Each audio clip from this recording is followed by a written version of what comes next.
Today I want to talk about the concept of bundling, but also more broadly speaking about four major trends that we feel will be evident trends in the marketplace globally in 2017. 2017 is already off to a very weird start, in large part due to what happened in 2016. Who would imagine that the good people of the UK would pass a referendum that would remove themselves from the EU if actually executed, if actually brought to market? And then similarly, and I would love to blame the British since America is ultimately a British colony, but I think we've put a few years between that, than the American people nominating a president, which I think many of us would think is suspect. And many of those people who elected Trump also directly not benefiting from him being elected, specifically the rollback of medical care, very similar to what's happened in the UK with Brexit.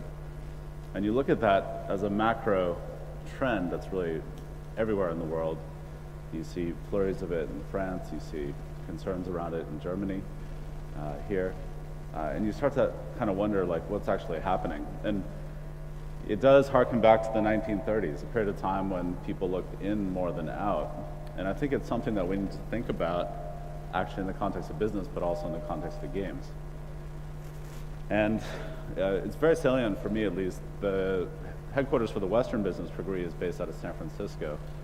And comparing what's happening in San Francisco to some of the things that we hear people complaining about, at least in the Midwest, the United States, what we also hear in other parts of the world, it does feel like there's this notion of an eroding middle class. And perhaps for those of you that are German, I can't speak to the market as well, welcome any feedback on how things are here. But certainly this notion of rich and poor seems to be very different than it was 20 years ago, 30 years ago. In the United States, if you measure wealth distribution in terms of the Gini index, is one of the worst countries in terms of that gulf between rich and poor, and Europe being slightly better. But the core issue is something that I think we also find in gaming.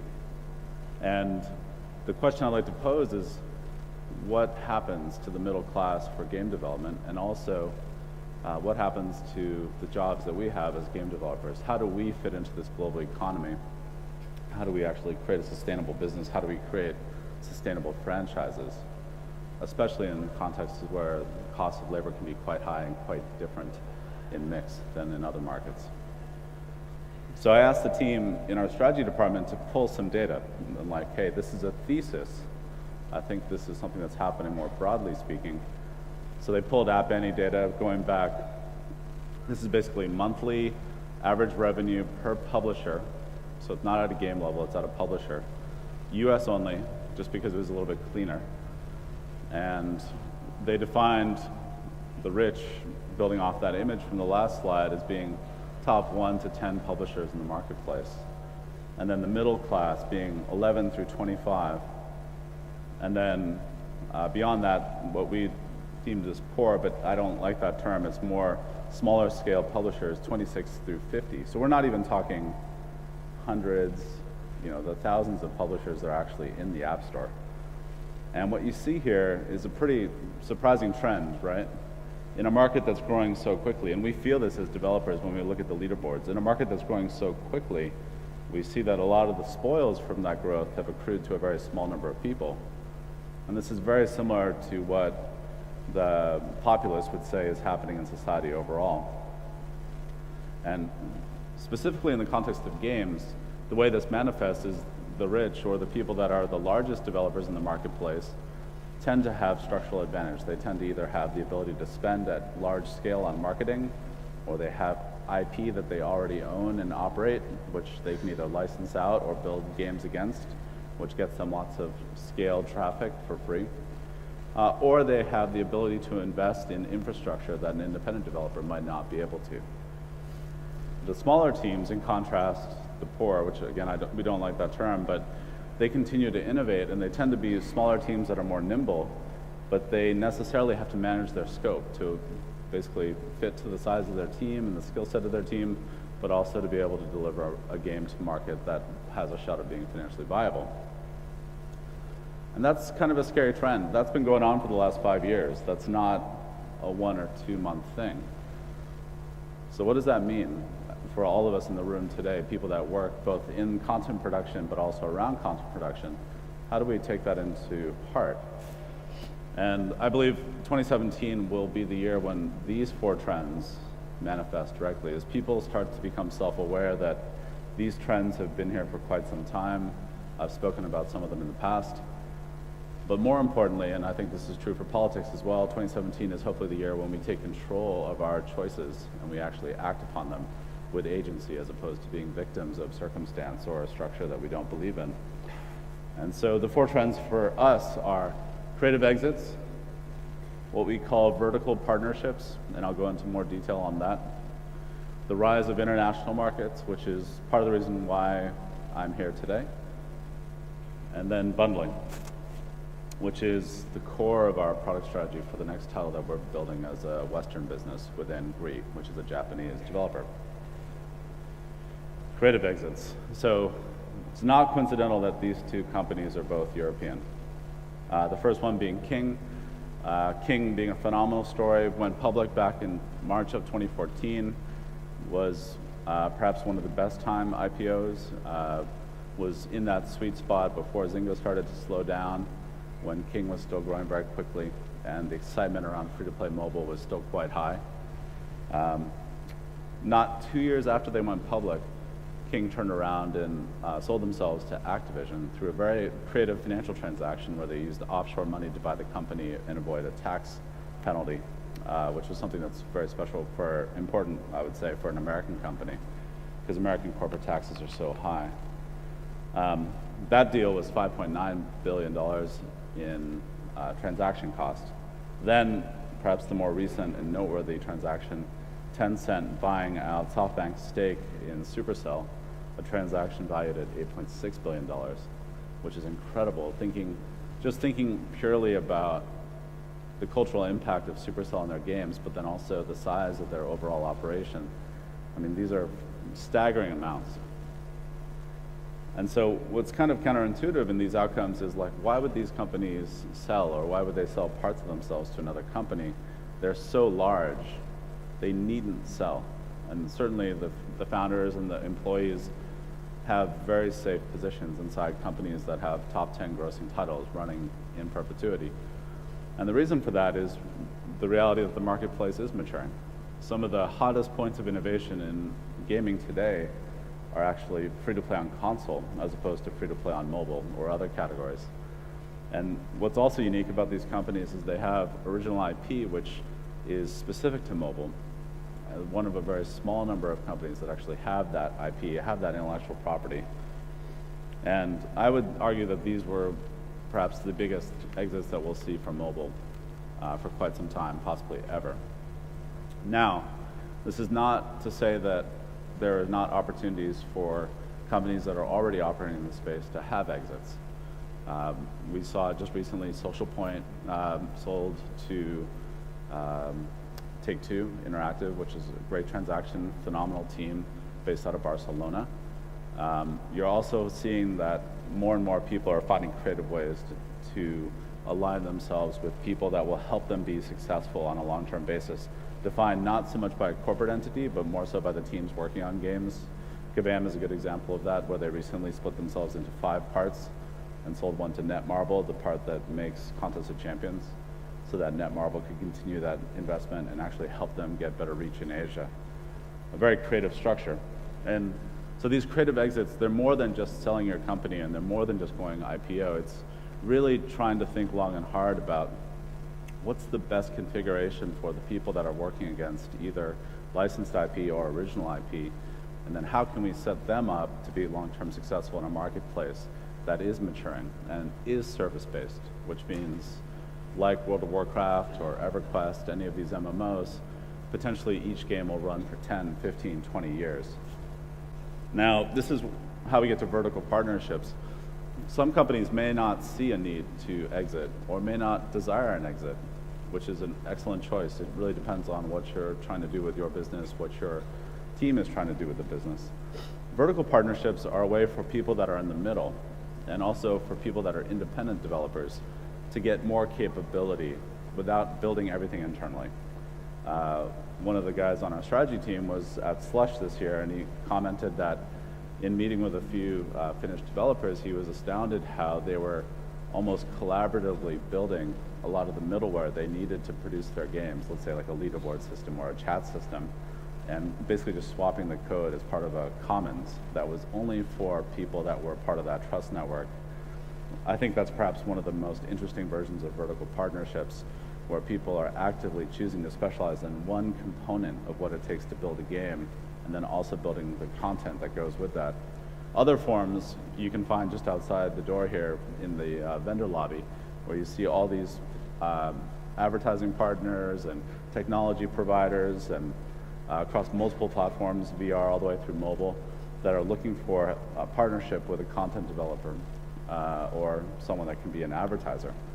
And that has been around for quite some time, but the degree to which vertical partnerships will extend, I think, goes much further in 2017.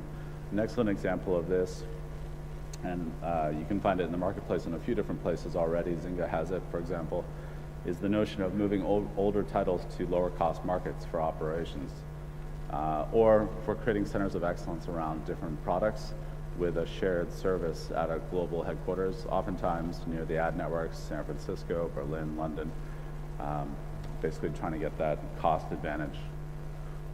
In my mind, though, it's really important for every company to think critically about these functional capabilities.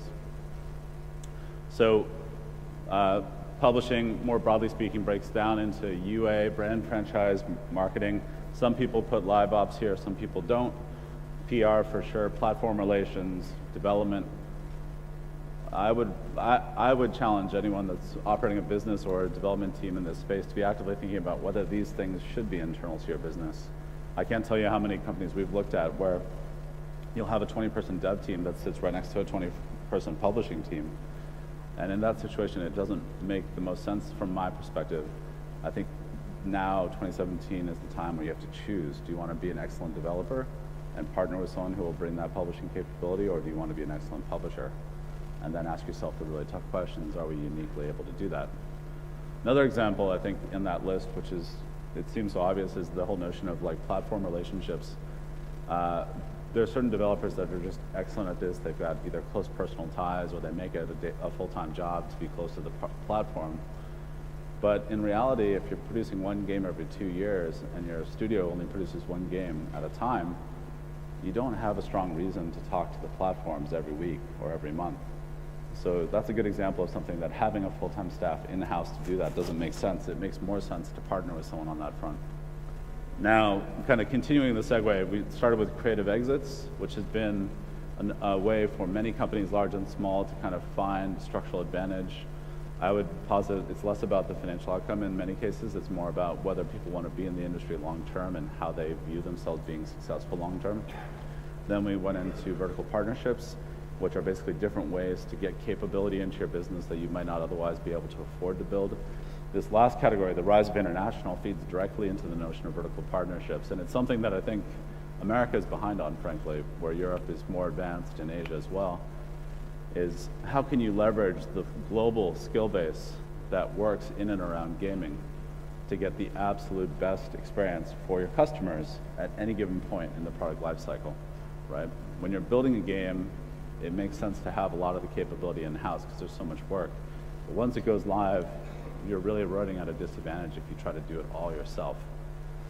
And I think what's really fascinating to look at is this reality. So for those of you that haven't been to San Francisco recently, possibly you've seen a lot of the press about San Francisco. San Francisco becoming more expensive than New York, more expensive than London as a place for people to live. It puts enormous pressure on the dev teams that we manage in San Francisco, and that goes beyond GRE. And for me, the way that I look at this is kind of more with an HR lens. Like, what is the cost to employ one talented engineer or one talented artist in San Francisco versus other locations? And GRE International, the Western business, we're somewhat unique in the way we look at this because we don't focus on just American resources. We do work closely with our Berlin office. Our primary AAA dev team is actually based out of Melbourne, Australia. But actually, these are the old numbers, sorry. Warsaw is not more expensive than San Francisco. But it's about 41% in Warsaw, about 42% in Berlin, 60% in Berlin. So San Francisco is 100%, I apologize. Berlin is 60%, Warsaw is 40%, Shanghai is 60%, Dublin's 80%. So that basically means if you're operating in Poland, you can get 2.5 engineers for 1 engineer in San Francisco. And the reason why this stat, it feels like a weird stat to use when you're talking about headcount and talent, but it's actually important because the trend on cost per resource is indicative of the overall health of the market. Something we started to see when I was back at Kabam 4 years ago. San Francisco has such pressure for people to find a new job, to try to find the lottery ticket of a startup, the big exit that lets you just buy a house or an apartment in the city because it's so expensive. And so the turnover is incredible. Your marketing cost to acquire talent is incredibly high. And all of that just leads to the fact that I saw some projects have almost 50% turnover of the core team during the 2-year dev cycle because the turnover rate is so high. You can't build a successful game with half the team turning over in a 2-year period. It's impossible. Then kind of tying back to a lot of what the populists have been using to kind of restructure government and change the dialectic at a global level, we actually see signs, and this is unusual for what we would typically call a white-collar job, of labor markets having like unfair access to talent or let's say unfair trade practice. In China now it's very difficult for a foreign developer to get their game into the store. They have to explicitly get it approved. This is a standard that was in place on PC and console before, but now it's been applied to mobile. Similar to Germany, it has interesting content implications. In Germany, I think the classic example is blood in a video game, with some of the old school console fight games having like green blood versus red blood. In China, like for example, it's very taboo to have the undead, zombies or anything like that in your games, so there's a tendency to block games like that or to change movies that have those characters in it. And this seems to be tightening up and getting more extreme as the mobile game market becomes more competitive. In Canada, which is a close partner for pretty much all North American game developers, you're seeing massive subsidies, about $4 billion from the Canadian government, flowing into a number of different roles, and that's to basically help local trade. And then here in the EU, also tons of subsidies all around, which in America is actually quite hard to find. And then some tight restrictions around labor and specifically how contractors operate relative to full-time employees, which creates kind of an implicit built-in structure for teams to be smaller and like more steady versus the American model where teams scale up and down much more so. I think these trends are really important to consider when you're thinking about building a game. And I think console has actually proven this for us. If you look at Ubisoft's games, any of the more recent titles, which granted are very, very expensive projects, and you just look at the credits, you'll see 10 different locations that are operating in support of that one title. Each of those locations having a unique area of expertise or specialty, but all working against a cogent vision for what the game should be, what the universe should be.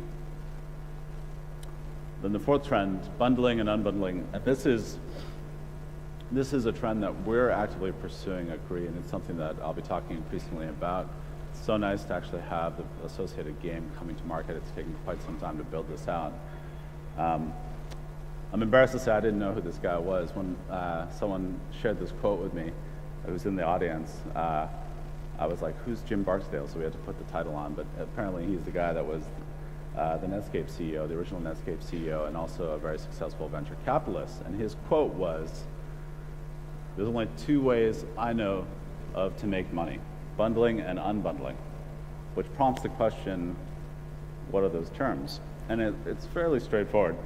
Bundling is a strategy that joins products or services together. I think the best example of this in today's market, and it's actually the core of the idea for Gree's product, was the changes you see in Facebook, and not the Messenger side, that's different. But with Facebook, if you go to the homepage, you'll see, unlike what Facebook was when it first launched on mobile, you have more than just your newsfeed now. You have videos carved out as its own channel. They're explicitly trying to bring YouTube into Facebook. You also have, at least in the US, this marketplace concept where they're trying to compete with Craigslist and other providers. And from a consumer standpoint, it's so valuable just to be able to go to one location, especially this context where you have social validation and get everything that you want. I think in China, WeChat is a phenomenal example of this. Perhaps it's the most extreme example of this, where you can use WeChat to pay your barber to cut your hair and then simultaneously turn around and schedule a shampoo for your cat or something like that. That's the example I heard. Unbundling, on the other side, is splitting things apart, right? And I think the most popular example of this would probably be Netflix, where a content provider, which would have typically been a part of a cable bundle or a satellite bundle, has opted to create a direct-to-consumer channel and to market that channel and build an entire business model around it that's differentiated. It allows them to produce content that most cable programs would not be able to provide. And to see Netflix's stock, you would know that this is a viable strategy as well. Both strategies can work, and they can both work at different points of the product lifecycle or the industry lifecycle. It's more about whether it's appropriate relative to what everyone else is doing. Some great historical examples of this beyond just simple technology would be music, and so we're directly pulling entertainment in these examples. I think predating many of us, if not all of us, 45s going to LPs, perhaps now including some of us in the room, CDs to MP3s, and then more recently iTunes to streaming services. I mentioned the example of cable and broadcast already, so I'll skip past that. Also the notion of messenger, like going from ICQ to AIM, which encompassed more than just messaging. It was also oftentimes a ton of advertisements in your face. And then more recently, not really Facebook to Snapchat, sorry for that, more so Facebook to Messenger, where they spun out the Messenger app into its own thing. Or WhatsApp, which is just a pure play messaging application that's separate from Facebook itself. So it exists in tech. It's existed in tech for decades, 30, 40, 50 years. It's existed in consumer products. So the question is, has it existed in games? And I think for anyone that's in the industry who plays games, you can say without a doubt, yes, it has. The best example in our mind being Grand Theft Auto. Grand Theft Auto, outside of being just over the top and braggadocious, and really kind of controversial in the subject matter it puts forth, is really kind of 5 games in one. And I changed this a little bit this morning. Again, sorry this is off, but shooting and combat, definitely a core component of it. You have that third-person perspective where you run around with a gun. There's also the driving and the racing component, which is a large part of the game, running around trying to get to quests or complete quests. Then I wouldn't put strategy, I'd actually put role-playing, because there's a heavy notion of like role-playing within a universe, playing a part within that universe. Certainly the meta systems are much simpler for an RPG, but it's still there. This notion of leveling and getting stronger, even subtle things like the more I run, the more endurance I build up, even though I can't see it in a stats list. Then storytelling or narration. Some games are purely storytelling. I think the best example of that being Telltale Games, interactive stories. They would say that they're not games, but I would put them in the bucket of interactive entertainment for sure. And then more recently with GTA 5 really and beyond, I presume the notion of PvP and multiplayer, like GTA Online just crushes it in terms of concurrent users and also in terms of revenue. It's something that people love. And really kind of amazing to think that this was the sequel, many sequels out, from a game that was ultimately just a very simple top-down scroller that was produced by an indie team back in the day. Now in mobile, and this is true for most platforms when they're new, it's more important just to connect the visceral experience of the platform with a very clean user experience, right? And it usually breaks by audience. So you'll have like match 3 on the casual side, with the core innovation in King being the swipe, right? Rather than tap like Bejeweled, King brought swipe in and made it feel very native to the mobile phone. You also have games like this. I think CSR1 is probably an excellent example as well, like tab controls for a drag strip racing game. It had been done on Facebook, on the web before, but it just felt so right with a mobile device that had a strong GPU to be racing really fancy cars, beautiful cars. And then more recently we see this kind of thoughtful evolution of like pure play experiences. Most notable, I would say, Clash Royale, which in many ways is a game that no one would have greenlit in their right mind. It's a multiplayer only synchronous game on mobile, which goes against basically one of the core problems with mobile, which is persistent connections, stable connections. And then they designed around it in an excellent way, invoked their IP and created something that's just a very clean, singular experience. So when we started looking at what title we wanted to build at Guri, there were a few conditions, and these were conditions that I developed at Kabam. My general MO is never to build a game that someone else is already building. Because by the time you build that game and bring it to market, by the time you build your game, you're already a full dev cycle behind and the market's moved on, right? And this wasn't always the case, but it became the case when dev cycles became 1-2 years in length. 1 to 2 years on mobile is an entire generation of hardware turning over. So you can't aim at what's in the marketplace today and hope to have a competitive product in the future. And when you looked at the marketplace a year ago, when we started our project, we had Machine Zone that was crushing it. They were basically just winning on pure LTV, just live ops, spending 40 million a month on UA, which was insane. And then you had games like Clash of Clans, which were older, but juggernauts, games that had enormous organic virality, and then games like Contest of Champions, which was a licensed title against a proven fight mechanic where the gameplay innovation was different. We knew we wanted to do something different and stumbled across this idea of bundling. If we don't want to compete with anyone directly, then why don't we compete with multiple people simultaneously and get advantage that way, which is the bundling case. And then was so happy to see this kind of proven out in the marketplace, because when we started the project, it wasn't established. It certainly wasn't proven. It was definitely not evident in mid-core. And one of the guys in our strategy team tapped me and said, hey, you should check out this company, Playrix. They're doing something that is basically what we're trying to do with mid-core. And took a little closer look. For those of you that have not played Gardenscape or any of their other titles, I strongly recommend it. It is a perfect embodiment of gameplay that people could not fathom before those games were shipped, but now seems so obvious. Gardenscape in particular being this interesting hybrid of a simulation game with storytelling, but then at its core is match 3, completely breaking the saga structure, which is just linear progression through the game. And what is pretty amazing is to consider how Playrix has benefited from this differentiated strategy. No one else is doing this, and they're doing it so well. In 2015, they had 20 million installs, 30 million in revenue. 2016, 100 million installs, 180 million in revenue. That is a huge difference. That is a huge growth rate.